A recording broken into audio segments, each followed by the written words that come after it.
also the passengers are looking at us for reassurance. They're looking at us to see if we're scared, because if we're scared, then they're like, oh snap, I'm gonna be scared because the flight attendant is scared, we're gonna die. So I can't be walking around looking scared. Can't be walking around being angry. Let me tell y'all about this trip from hell. Okay, first off, let's look at the itinerary. So I had a 4-day trip scheduled, and 4 days are already long. Nobody wants to do 4 days, but I'm like, you know what, just stay positive, knock this 4-day out, because after that I was gonna have 3 days off. So first day of the 4-day, had to report at 7:44 a.m.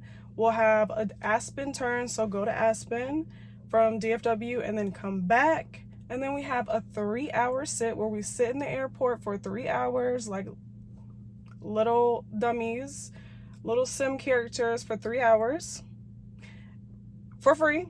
And then we'll take a trip from DFW to Tyler, Texas, and then spend a night there. So it's already going to be quite a long day. It was going to be a 10-hour duty day, so basically 10 hours from the time that I report to work to the time that I get released from work. All right, the day of the trip, the morning of, I'm rushing. There was traffic, lanes closed. It was crazy. I ended up getting to work. Supposed to get there at 7:44. I ended up getting there at 8, right? I'm rushing, huffing, puffing. I get there. Y'all, the gate agent was like, oh, do you know where the rest of the crew is? And I was like, excuse me? I'm thinking I'm the last person, you know, I'm holding up boarding because I'm essentially late. She was like, yeah, you're the first one here. And I was like, okay, you know, traffic was bad, but I guess it really is bad. So the rest of my crew starts trickling in, and then the pilot was actually commuting in from, I don't know, I think it was Florida. And on his commute, that plane ended up getting delayed because of maintenance, and then he was in air and we were waiting on him, so he wasn't supposed to arrive until 8:30. Now the plane is supposed to take off at 8:30, so we're just waiting. The pilot finally comes probably like 8:45, because by the time they got to Dallas, his plane was waiting on a gate to get to the gate and let everybody off. So that was a whole thing. Like, anytime there's a delay, it just delays everything. Now there's potentially not a gate to arrive to, because you can't just pull up to any gate. You have to pull up to the gate associated with your airline. And sometimes all of them are full based on other departures, other arrivals, things like that. So the pilot gets there. My crew is cool. And I'm like, okay, this is great. It's going to be a smooth day. You know, I'm glad that even though we're delayed, it's not on me, because my whole crew was late. So I was like, okay, great. Now, before we take off, the pilot does tell us that the weather doesn't look too good in Aspen. However, he was like, he'll try to go around it as much as he can, but if he can't, he'll call us and let us know what's next. So we're like, okay, cool. We take off. Everything is smooth sailing. Passengers are good. Everybody's on their best behavior. Now, mind you, this was a full flight, and we had a baby on board, a 3-month-old baby who was in the back of the aircraft with the rest of the family. And we also had a pregnant lady on board. Now, I don't know how many months she was, but she was also in main cabin. So those were my 2 main cabin people besides everyone else that was on board. Those were my 2, like, you know, specials essentially in my head. So while we're in air, we're almost to Aspen. We're like an hour and 30 minutes in. Pilot calls us and tells us, hey, the weather is bad in Aspen right now. We can't land. So we're going to divert to Denver, Colorado. So we divert to Denver. We let everyone know. Everyone's like not too shocked, because they're aware of how things get in Aspen. So that's good. No one was really complaining. They were just like, okay. So we head to Denver, and then we wait for further instructions. Now, while we're there, I was just talking to the passengers, making sure everyone is calm and good, not getting irritated. And I did have quite a few passengers, I believe like 5 to 6 passengers, who were from Argentina. So, and like, they didn't really know each other. Like, 2 of them did know each other. They were sitting in the back row with me. And then there were a few that were like over in main cabin in the first class. And so the people that were from Argentina that were in the back, those passengers were asking me, okay, you know, we just came from Argentina, and like, where is Denver in relation to Aspen? How far is that? So I was letting them know we're still in Colorado. We're still like in the state of Colorado, so we're not super far. We're waiting on instructions. I was showing them like on maps like how far Denver is from Aspen. I was just like, it's only a 30-minute flight, so once we get everything together, if we're able to take off, it's going to be a 30-minute flight to get to Aspen. So that reassured them, so that was good. So once we're in Denver, we get further instructions that we are going to deplane and we're going to sit in the airport until 2. So at that time it was 10 a.m. Mountain Standard Time. But basically we were instructed to sit in the airport for 4 hours until 2 o'clock, and then we're going to board up again when the weather clears up by 2 and go to Aspen at that point. So all the passengers got off the plane. I said, take your stuff because plans can change and you just need to like have all your belongings just in case you decide to rebook, go somewhere else, we cancel, the weather is bad, just bring your stuff. So everyone deplaned, and you know, they all got meal vouchers, went and got themselves something to eat and just sat close by the terminal. Mind you, at that point as a flight attendant, we are just sitting in the airport like waiting until we can get back on the plane and board and get paid again. So at this point I'm just sitting there like a sim character. Also, crew support called me and they said, hey, since you're going to be sitting in the Denver airport, we're going to go ahead and put you on reserve at this time from 11 to 2. And basically that means that essentially they can call me while I'm in the Denver airport and have me work a trip. They could put me on a whole different trip.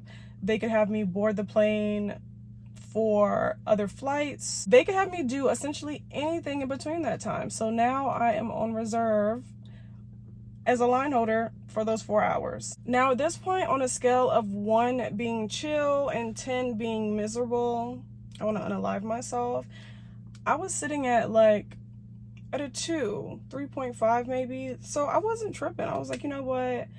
I'm chilling. I got my lunch. Like, things could be worse. I'm fine at this point, right? And I also had a passenger that had a 3-month-old and another passenger who was pregnant. And I'm just like, oh, I would hate to be them right now because that's just hectic dealing with, you know, diversions and all that stuff. And like, I'm sure they had somewhere to be, and just having a baby with you, it's just like, you don't want the baby to start crying, and you know, that's a whole task. Fast forward, 2 o'clock rolls around, we board the plane, we get on, and we are going to Aspen, right? We're going.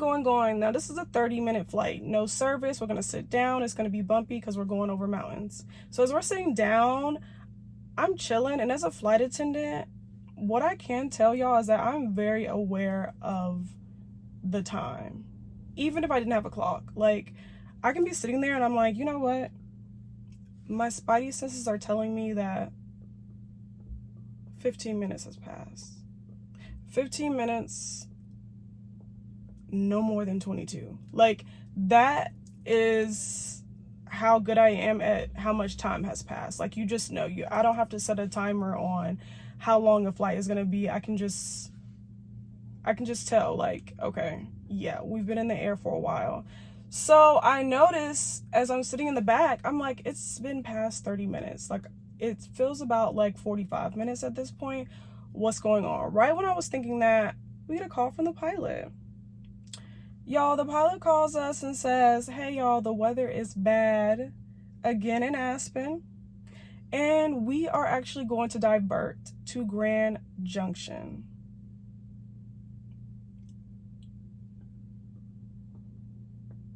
Before we divert to Grand Junction, we're going to sit in the air and just like see if the weather will get better, but we only have enough fuel for about 30 minutes. If the weather does not get better within that time, then we're gonna have to go to Grand Junction, and from Grand Junction the passengers will have to take a bus to get to Aspen. So I'm like, okay, cool. We hang up the phone. The pilot makes the announcement that we're gonna hold for a little bit in the air, the weather's bad, and if not, then we're gonna go to Grand Junction.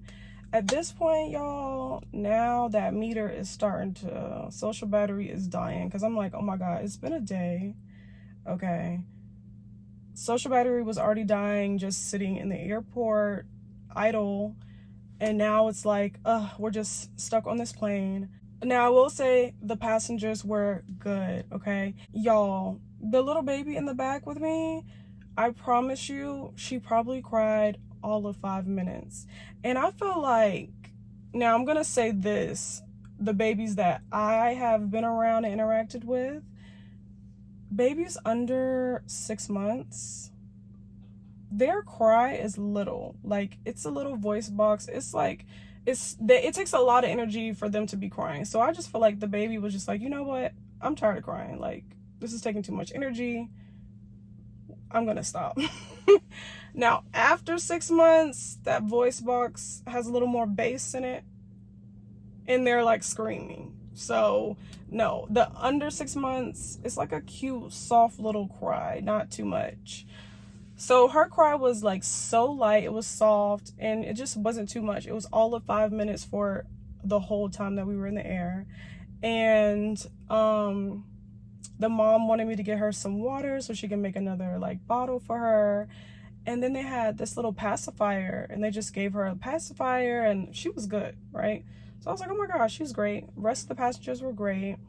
And so we're sitting in the air, we're holding, and at this point, I'm like starving, like my head is starting to hurt because we've been in the air so long. I'm getting my food. One of the passengers, they were talking to me, and they were just like, oh, I didn't know you guys bring your food. And I was like, yeah, we do. This is day 1 of a 4 days, so I packed for all the days, so I'm not spending money on food while we're out.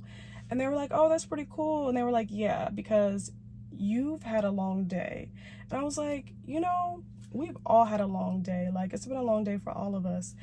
And he was like, no, but you had to work. That part, okay? I'm at work. I'm working, okay? I have to be nice. I have to be professional. All that stuff. I'm in this uniform all day. The passengers are chilling. They're chilling. They're just going with the flow. And I appreciate that these passengers were aware that, yes, we're at work and it's been a long day for us. Like, I'm so appreciative that all the passengers were pretty chill and calm and not acting crazy, being difficult or anything like that. They were very understanding. No one was complaining. I mean, they were just asking questions for clarification, but no one was like blaming us or blaming the pilot or being, you know, angry. So that was great. And I really don't deal with passengers like that. Of course, it's always a delivery and showing that you actually care that we get to their destination, not trying to compete of complaints like, oh, I have to work and I still have a 4 day. Like, no one wants to hear that. Okay? Just let them know, hey, as soon as I get more information, I will let you know, but we definitely want to get you guys to Aspen as quick as possible. However, we must get there safely, and the weather is not allowing us to do so, so we have to wait for the weather to clear up. And that's what I was letting everyone know, and it was just smooth. Fast forward, we're holding, and the weather does not clear up, so we have to make our way to Grand Junction, Colorado. So we head over to Grand Junction, and now we have to inform the passengers, hey, we're going to go to Grand Junction. From there, they're going to schedule you a bus. You're going to take the bus to head to Aspen. So it's already been a day, a full day, a crazy day. Mind you, my passengers from Argentina, they don't know about Grand Junction and how far that is. So I had to let them know, hey, like, this is Grand Junction. We're still in Colorado. We're going to get you guys a bus, and the bus is going to take you to Aspen. And now they were like a little bit concerned because they were doing like a study abroad program, and I guess like the place that they were staying at closes at 5 to get the keys, right? We landed in Grand Junction at about 4:15. So they weren't going to make it in time to get their keys. Now, however, these people from Argentina that were sitting in the back row, during our delay that we had in Denver, they ended up meeting the other people that were from Argentina, and they said they didn't even know them, but they're also going to Aspen and they're like doing something else there. But they exchanged numbers and stuff, and the people that were also from Argentina were saying that, hey, if you're not able to get into your spot this evening in Aspen, then you're welcome to come stay at our house. And so I was telling the girl, I was like, okay, look how everything played out. It's been a day, I understand that, but what are the odds that you're on a plane and you're from Argentina and you meet other people from Argentina and they have a place for you to stay? Like, it all works out. Like, it's still a blessing in disguise. Like, now not only do you still have a place to stay, you also made friends. So now the friends that you have that are already on your study abroad group, now you have other friends who are also from Argentina that stay somewhere else. So if the friends that you're with get on your nerves or you need a break, you have new friends that you can hang out with that are also in Aspen that are also from Argentina. So I was like, girl, you're good. Like, everything is still working out. So even just having that talk with her, it really calmed her down, because it was just like, I could feel that she was feeling a little bit like scared, like, oh my God, what am I gonna do? And I'm just like, you're gonna be fine. Like, I'm very sure that the people that you're supposed to pick up your keys from, they're aware that the weather has been bad and you don't have your keys. So if anything, they could be waiting on you once you get to your destination. So I'm just like, it's gonna be fine. It's gonna be fine, don't worry. And that's really our job as flight attendants, like, to reassure people and to make sure that the passengers are calm and they're okay. Like, of course, I don't have the answer for everything, but it's like, we try to do our best to ensure safety and just to make sure people just are at peace as much as they can be while on the plane. Oh, I needed to point this out. The baby was quiet. Okay, only 5 minutes of crying total out of that whole day. And so as they were like getting up, I noticed the pacifier, it like had something inside of it. And I asked them like, oh, like, what's inside of the pacifier? And it was a Mexican family, and they told me that it's a Mexican pacifier, and inside of the pacifier is honey. And I guess the honey just helps like soothe the baby. So if you have babies, I don't know, that Mexican pacifier is the truth, because that baby was quiet for a long time, okay? With all the delays and diversions, that baby was quiet. So I'm gonna look into that Mexican pacifier. If you guys have ever tried the Mexican pacifier, let me know down in the comments. Or also let me know down in the comments other tricks and tips you have for keeping babies at ease and quiet and either going to sleep or just peaceful on the plane. Let us know down in the comments. Also, be sure to like the video and subscribe to the Pristine Posse if you haven't already done so. All right, the sun is going down, so I need to wrap this up. But anyways, after we got to Grand Junction, everybody deplaned. They got their bus ride to go to Aspen. And from there, my crew members, had to take the plane back to Dallas. Y'all, at this point, I'm tired. I don't want to be in the air anymore. My body feels swollen. I'm like, okay, this is too much. From there, we left around, I think it was like 5:30, and we had a 2-hour flight to go all the way back to Dallas, just the crew members on the plane, no passengers. So, I mean, that was good. Didn't have to do any service. I could just chill. But just being on the plane, just being in air, it's a lot on the body, you guys. It really is. So we finally get back to Dallas. Then once we get there, we pulled into a gate, and then we had like something tow the plane away from the gate. Then we had to get a ride from the tarmac area to the actual airport, to the gates, to take another way to get to the airport, because we couldn't occupy that space of using the gate because another plane was coming in. It was just hectic, y'all. It was a long day. Here is live footage of us getting a ride from the tarmac to the terminal, y'all. I was so tired and over it. I'm like, sir, can you give us a ride to my car? Because I still have to take the employee shuttle just to get to my car. And I'm tired. I'm tired. I'm swollen. I'm over it. Social battery dead. It's it's been a long day. But here we are, pulling up to our secret destination to get up to the airport.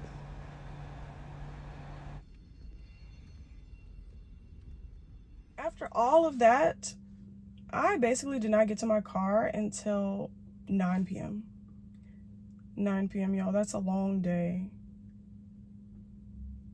That was a long day. I was exhausted.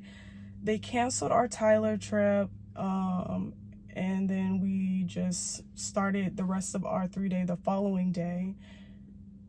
But that was a long day, okay? It was crazy. And those days are unpredictable, unexpected, and it's just part of the flight attendant life. Like, you're just along for the ride, okay? Stuck on a plane all day. You're at work.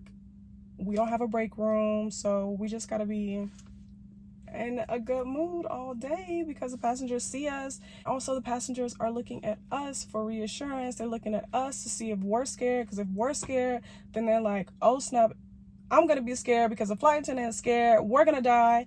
So I can't be walking around looking scared. Can't be walking around being angry, walking around with RBF, okay? I have to be in a good spirit. Like, that's our job. So yeah, that was my day, y'all. It's been crazy, all right? December is the month of delays and diversions. So hope you guys enjoyed this story time, and I'm gonna talk to y'all later.